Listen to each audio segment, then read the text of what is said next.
সুস্থতা এটা আল্লাহ তাআলার পক্ষ থেকে নিয়ামত, অসুস্থতা মুসিবত এটাও আল্লাহ তাআলার পক্ষ থেকে একটা নিয়ামত। আল্লাহ পাক রব্বুল আলামিন কোরআনুল হাকিমে ইরশাদ করেছেন, ওমা আসাবা মিন মুসিবাতিন ইল্লা বিইজনিল্লাহ। সুস্থতার ইবাদত এবং অসুস্থতার ইবাদতের মধ্যে আকাশ আর জমিনের পার্থক্য রয়েছে। কোন মুসলমান নারী অথবা পুরুষ যার উপরে রোগ সব সময় লেগেই থাকে, আর ওই কঠিন রোগের কারণে ওই ব্যক্তির ইন্তেকাল হয়ে যায়, আর ওই রোগের উপরে ওই ব্যক্তি সন্তুষ্ট ছিল, এমন অবস্থায় যদি ইন্তেকাল হয়ে যায়, রসুল বলতেছেন আল্লাহ তাআলার সাথে ওই ব্যক্তির এমনভাবে সাক্ষাৎ হবে, ওই ব্যক্তির জীবনে গুনাহের কোনো ছিটি ফোঁটা তার আমল নামার মধ্যে থাকবে না। যারা বলেন সুবহানাল্লাহ। প্রত্যেক মুমিন মুসলমানের জন্য এটা সুসংবাদ। সুস্থতা এটা আল্লাহ তাআলার পক্ষ থেকে নিয়ামত, অসুস্থতাও এটা আল্লাহ তাআলার পক্ষ থেকে একটা নিয়ামত। যারা বলে সুবহানাল্লাহ। বলবেন হুজুর, সুস্থতা নিয়ামত তো বুঝি, কিন্তু অসুস্থতা আবার নিয়ামত হয় কিভাবে? আলোচনার দিকে গভীরভাবে খেয়াল রাখলে ইনশাআল্লাহ আমরা বুঝে যাব সুস্থতা এবং অসুস্থতা দুইটাই বান্দার জন্য নিয়ামত। সর্বপ্রথম সুস্থতা এটা নিয়ামত আমরা সকলে বুঝি।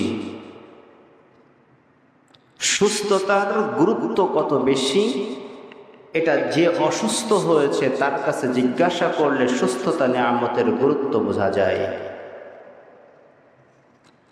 যেই ব্যক্তির পাও নাই তার কাছে জিজ্ঞাসা করলে পায়ের মর্যাদা বোঝা যায়। যেই ব্যক্তির চোখ নাই তার কাছে চোখের নিয়ামতের কথা জিজ্ঞাসা করলে চোখের মর্যাদা বোঝা যায়।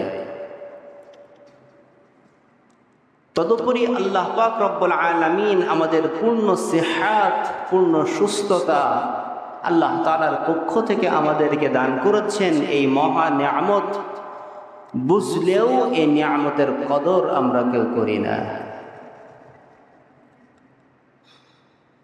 আল্লাহ পাক রব্বুল আলামিন তার হাবিব সাল্লাল্লাহু আলাইহি ওয়াসাল্লামকে জানিয়ে দিয়েছেন, সুস্থতা অবস্থায় কোনো ব্যক্তি যদি আমি আল্লাহ তাআলার কৃতজ্ঞতা স্বীকার করে, আমি আল্লাহ তাআলার ইবাদত করে, আমি আল্লাহ তাআলা ওই বান্দার প্রতি বড় খুশি হয়ে যাই। জোরে বলি সুবহানাল্লাহ। যখন শরীরের মধ্যে কোনো অসুস্থতা নাই, পূর্ণ সুস্থ শরীর যেই আল্লাহ তাআলা দিয়েছেন, সেই আল্লাহ পাক রব্বুল আলামিন তার ইবাদতের আদেশ দিয়েছে। বান্দা এই সুস্থ শরীর নিয়ে আল্লাহ তাআলার ইবাদতে যখনই মগ্ন হয়, আল্লাহ তাআলা খুশি হয়ে তার ইবাদতের ভিতরে আল্লাহ বরকত দান করে, বহু গুণে সওয়াব বৃদ্ধি করে আল্লাহ তাআলার দরবারে সেগুলো গ্রহণ করে নেয়। যারা বলে সুবহানাল্লাহ।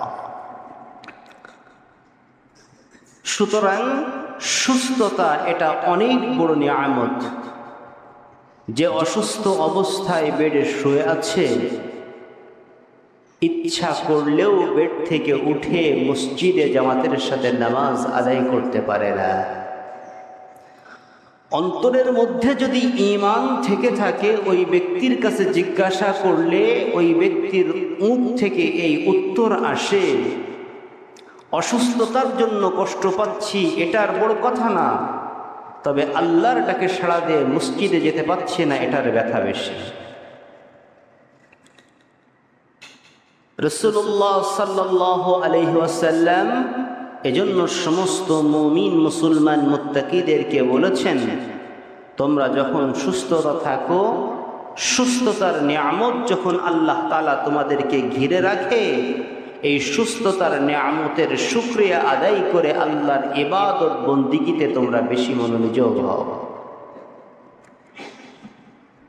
তাহলে একথা আমরা সকলেই অনুধাবন করতে পারি, সুস্থতা এটা আল্লাহ তাআলার পক্ষ থেকে একটা মহা নিয়ামত আমাদের জন্য। আল্লাহ তাআলার কাছে আমরা সকলে আপ্রাণ দোয়া করি, আল্লাহ তাআলা হায়াতের জিন্দেগি আমাদের যতটুকু আছে আল্লাহ তাআলা আমাদেরকে পূর্ণ সুস্থতার সাথে আমাদের হায়াত শেষ পর্যন্ত পৌঁছাক, এই দোয়া আল্লাহ তাআলার কাছে চাই। আল্লাহ তাআলা কবুল করে, সকলে বলেন আমিন। সম্মানিত মুসলিম ইকরাম, অসুস্থতা, মুসিবত এটাও আল্লাহ তাআলার পক্ষ থেকে একটা নিয়ামত। কেন নিয়ামত? আল্লাহ পাক রব্বুল আলামিন কোরআনুল হাকিমে ইরশাদ করেছেন, ওমা আসাবা মিন মুসিবাতিন ইল্লা বিইজনিল্লাহ। পৃথিবীর মধ্যে কোনো মুসিবত কাউকে পাকড়াও করে না, কোনো অসুস্থতা কোনো ব্যক্তিকে পাকড়াও করে ধরে না, তবে মুসিবত এবং অসুস্থতা আসে আমি আল্লাহ তাআলার অনুমতি ক্রমে। জোরে বলি সুবহানাল্লাহ। আল্লাহ পাক বলে দিলেন, ওমা আসাবা মিন মুসিবাতিন ইল্লা বিইজনিল্লাহ। কোনো মুসিবত আল্লাহ তাআলার অনুমতি ছাড়া আসে না। অর্থাৎ প্রত্যেক মুসিবত, প্রত্যেক রোগ ওই আল্লাহ তাআলা বান্দার কাছে পৌঁছে দেয়। মুফাসসিরিন ইকরাম অসুস্থতাকেও নিয়ামত বলেছেন আল্লাহ তাআলার এই আয়াতের উপর ভিত্তি করে, এবং রাসূল করিম সাল্লাল্লাহু আলাইহি ওয়াসাল্লামের অসংখ্য হাদিস দিয়ে অসুস্থতাও নিয়ামত এ কথা প্রমাণ করেছেন। কেমন? আল্লাহ পাক রব্বুল আলামিন সুস্থতা দিয়ে পূর্ণ শক্তির অধিকারী বানিয়ে অর্ডার করলেন। আল্লাহ তাআলা দেখতে চাচ্ছেন বান্দাকে সুস্থতার নিয়ামত দিয়েছি, এ বান্দা আমি আল্লাহ তাআলার মুসিবত পাওয়ার পরে সুস্থ যে ছিল সে অবস্থায় আমার ইবাদত কেমন করেছে। অসুস্থতার নিয়ামত আমি আল্লাহ তাআলা দেওয়ার পরে বান্দা আমার ইবাদত কেমন করে, এটা আমি আল্লাহ তাআলা পরীক্ষা করার জন্য অসুস্থতার নিয়ামত বান্দাকে দিয়ে থাকি। তবে সুস্থতার ইবাদত এবং অসুস্থতার ইবাদতের মধ্যে আকাশ আর জমিনের পার্থক্য রয়েছে। খুব ভালো করে বুঝবেন। মুসলিম শরীফ এবং বুখারী শরীফের একটা হাদিস আম্মা জান হযরত আয়েশা সিদ্দিকা রাদিয়াল্লাহু তাআলা আনহা বর্ণনা করেন, রাসূলুল্লাহ সাল্লাল্লাহু আলাইহি সাল্লাম বলেন, কোন মুসলমান মুমিন অথবা মুমিনা, কোনো মুসলমান নারী অথবা পুরুষ যখন কোনো মুসিবতে বা কোনো অসুস্থতায় আক্রান্ত হয়, আল্লাহ পাক রব্বুল আলামিন যতদিন ওই ব্যক্তির অসুস্থতা থাকে ততদিন আল্লাহ তাআলা ওই ব্যক্তির গুনাহ মাফ করতেই থাকে। যারা বলেন সুবহানাল্লাহ। যতদিন পর্যন্ত ব্যক্তি অসুস্থ থাকে ততদিন পর্যন্ত আল্লাহ তাআলা এই বান্দার গুনাহ মাফ করতেই থাকেন।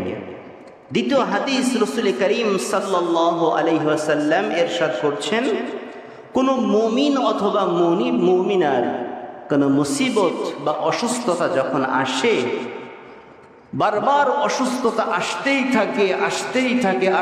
থাকে, রোগ একটা সারে আরেকটার চলে আসে, সব সময় রোগাক্রান্ত শরীর নিয়ে চলতেই থাকে, মুসিবত ওই ব্যক্তিকে ঘিরেই থাকে, আর ওই রোগের উপরে ওই ব্যক্তির ইন্তেকাল হয়ে যায়। কোন মুমিন, কোন মুসলমান নারী অথবা পুরুষ যার উপরে রোগ সব সময় লেগেই থাকে, আর ওই কঠিন রোগের কারণে ওই ব্যক্তির ইন্তেকাল হয়ে যায়, আর ওই রোগের উপরে ওই ব্যক্তি সন্তুষ্ট ছিল, এমন অবস্থায় যদি ইন্তেকাল হয়ে যায়, রাসূল বলতেছেন আল্লাহ তাআলার সাথে ওই ব্যক্তির এমনভাবে সাক্ষাৎ হবে, ওই ব্যক্তির জীবনে গুনাহের কোনো ছিটি ফোঁটা তার আমল নামার মধ্যে থাকবে না। যারা বলেন সুবহানাল্লাহ। আল্লাহ পাক রব্বুল আলামিন বান্দার প্রতি এত বেশি দয়ালু, এটা কল্পনার মধ্যে আসে না। বান্দা আল্লাহ তাআলার নাফরমানি করতেই থাকে, দিনের পর দিন, সপ্তাহের পর সপ্তাহ, মাসের পর মাস, বছরের পর বছর বেনামাজি অবস্থায় সময় কাটিয়ে দেয়। আল্লাহ পাক রব্বুল আলামিন ওই বান্দার দিকে রহমতের দৃষ্টি দিয়ে তাকাইতেই থাকে।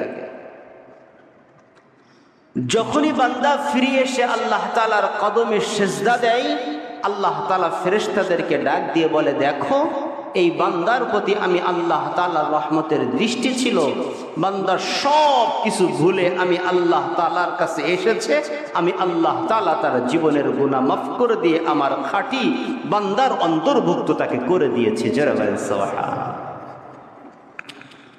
ঠিক আল্লাহ রাসূল সাল্লাল্লাহু আলাইহি সাল্লাম এমন করে বলতেছেন, বান্দা যখন পৃথিবীর মধ্যে গুনাহের কালিমা দ্বারা নিজের জীবনকে একেবারে কলুষিত করে দেয়, কলঙ্কিত করে দেয়, জাহান্নামের আগুন ওই ব্যক্তিকে পাকড়াও করে ধরবে, জাহান্নামের আগুন ওই বান্দাকে শাস্তি দিবে। আল্লাহ পাক রব্বুল আলামিন চান কোন ক্রমে আমি আমার বান্দাকে জাহান্নামের আগুন থেকে বাঁচাই, কোন ক্রমে আমি আমার বান্দাকে জাহান্নামের আগুন থেকে, জাহান্নামের আগুনের শাস্তি থেকে বাঁচাই। দেখি বান্দা তার জীবনে গুনাহপূর্ণ এই জীবনের মধ্যে আমি আল্লাহ তাআলা মুসিবত পাঠাই, আমি আল্লাহ তাআলা কঠিন রোগ পাঠাই, দেখি বান্দা সবর করে কিনা, দেখি বান্দা আমি আল্লাহ তাআলার উপরে সন্তুষ্ট হয় কিনা। ওমা আসাবা মিন মুসিবাতিন ওমা আসাবা মিন মুসিবাতিন ইল্লা বিইজনিল্লাহ, কোনো মুসিবত আল্লাহ তাআলা ব্যতীত অন্য কেউ দেন না, আল্লাহই দেন। বান্দা এটা স্বীকার করে তার উপরে অবিচল থাকে কিনা। বান্দা যদি এই মুসিবতের উপর অবিচল থেকে আমি আল্লাহ তাআলার উপরে সন্তুষ্ট হয়, এই রোগের কারণে আমি আল্লাহ তাআলা বান্দাকে জাহান্নামের আগুন থেকে বাঁচিয়ে দেব। জোরে বলেন সুবহানাল্লাহ। তাহলে অসুস্থতা এটা নিয়ামত কিনা? সকলে বলেন অসুস্থতা এটা নিয়ামত কিনা? আমরা তো মনে করি অসুস্থতা এটা আল্লাহ তাআলার পক্ষ থেকে গজব। না, অসুস্থতা এটা আল্লাহ তাআলার পক্ষ থেকে একটা নিয়ামত। এজন্য কোনো ব্যক্তি যদি অসুস্থ হয়ে পড়ে, কোনো ব্যক্তি যদি কঠিন রোগে আক্রান্ত হয়ে পড়ে, আমরা মুসলমানদের চরিত্র এমন হয়ে গিয়েছে, আমরা সাথে সাথে ওই ব্যক্তি সম্পর্কে কটূক্তি করা শুরু করি। এর অবৈধ ইনকাম, আল্লাহ ওর জন্য রোগ পাঠিয়ে দিয়েছে। এই ব্যক্তিকে আল্লাহ পছন্দ করে না, তাই এই ব্যক্তির কাছে আল্লাহ তাআলা রোগ পাঠিয়ে দিয়েছে। বিশ্বাস করেন, আপনাকে আল্লাহ তাআলা যেই মালিক সুস্থ রেখেছেন সেই মালিক তাকে অসুস্থ বানিয়েছেন, আর আপনি সুস্থ অবস্থায় আল্লাহ পাকের নাফরমানি করে চলেছেন। ও অসুস্থ অবস্থায় আল্লাহ তাআলার নাফরমানি করে নাই। আপনি সুস্থতার নিয়ামত পেয়ে আল্লাহ তাআলা থেকে যা অর্জন করেছেন, ও অসুস্থ অবস্থায় আল্লাহ থেকে তার চাইতে বেশি কিছু অর্জন করেছে। জোরে বলেন সুবহানাল্লাহ।